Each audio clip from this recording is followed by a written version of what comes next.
Hi everyone and welcome to Cymax FinTech's Market Insight. And this is part one where we look back at last week. So as usual, we just start with our disclaimer. So trading involves potential risk of loss of capital. It's not suitable for everyone, although hopefully it is for you. And just be aware that with companies that provide you with leverage, you can lose substantially more than that initial investment. Everything we include in this is purely for educational purposes. We're just trying to help you look at the markets, prepare, understand what's going on. And we're not trying to encourage you to trade or invest. That must be your decision. And of course, before you make that decision, you should consider the risks involved, your financial situation, your level of experience, your risk appetite, and basically you should only risk capital you're prepared, but more importantly, you can afford to lose. Now, if you've got any doubts whatsoever, then seek independent financial advice. And make sure you do that before you risk your capital.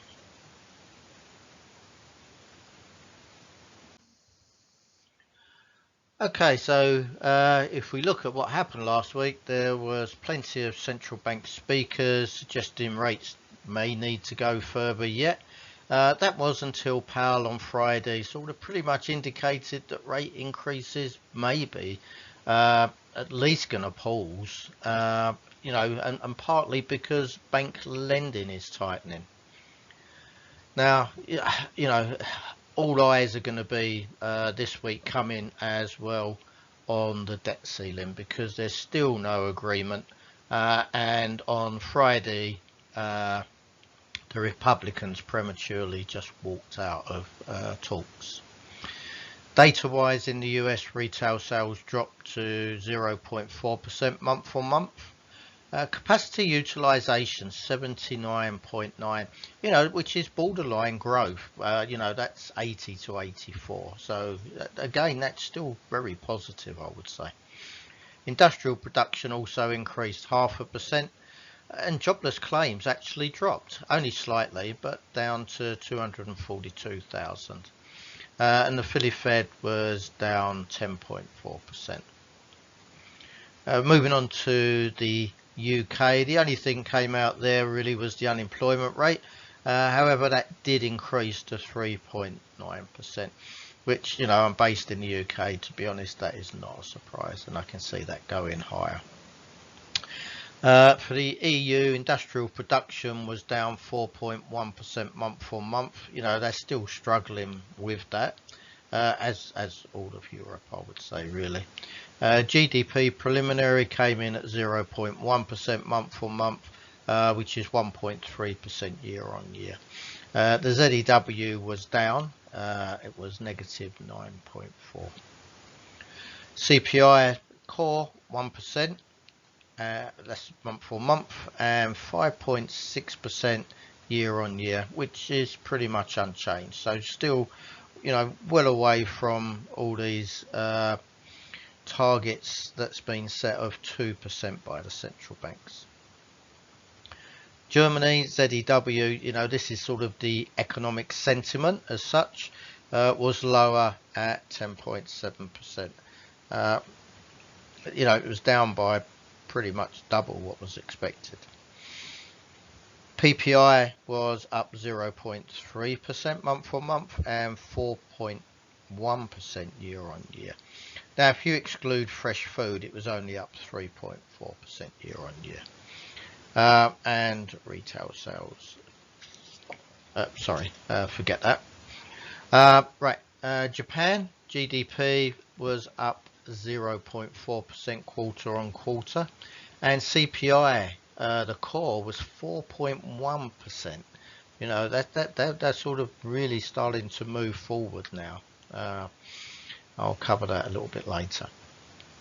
In Canada, CPI core was up 0.5% month on month, which was 4.1% year on year. But retail sales was down 1.4% month on month. again, you know, shoppers are just sort of holding back a little bit now. These high prices are really a bit too high. In Australia, the Royal Bank of Australia released the minutes from their previous meeting, and unemployment increased to 3.7%. So, you know, we are starting to see unemployment start to increase in various countries. China industrial production 5.6% year on year, which was much lower than expected. It was expected around about 10.9%, so almost half of that. And retail sales disappointed at 18.4% when they was expected at 21%. So just a reminder of our services.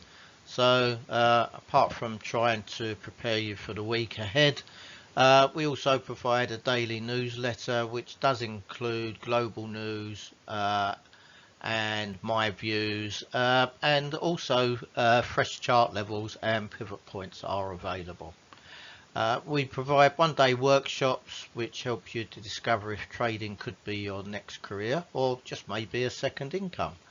And of course, if you know you're already trading, you may have a few gaps in sort of your knowledge or your skills, and we can help you fill them. Now, we offer 1 week courses, you know, which is going to help you build and provide you with the foundations for your trading career. You know, if you've got an inner trader in a week, I can find it for you. And we've also just released a brand new 1 week course, which includes a free trading challenge at the end of it. So that may interest you. You know, the idea of that is if you can pass the trading challenge, you will end up with a funded account, which saves you using your own capital, of course. If you're really serious about turning trading into a career, then our accredited masterclass is going to be the one for you. This is specifically designed to provide you with all the knowledge and trading tools you're going to need to navigate any market, and also in any market conditions, and on any asset class as well, which is really important, because you know you never know which one is right for you until you've tried them all. Trader mentoring, you know, so if you're already trading but you're struggling to get to that next level, we can help you with that.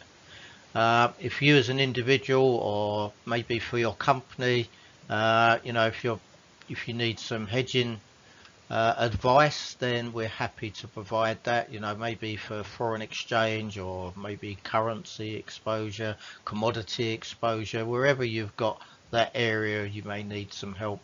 And we provide these sort of really flexible hedging tools to help you with that.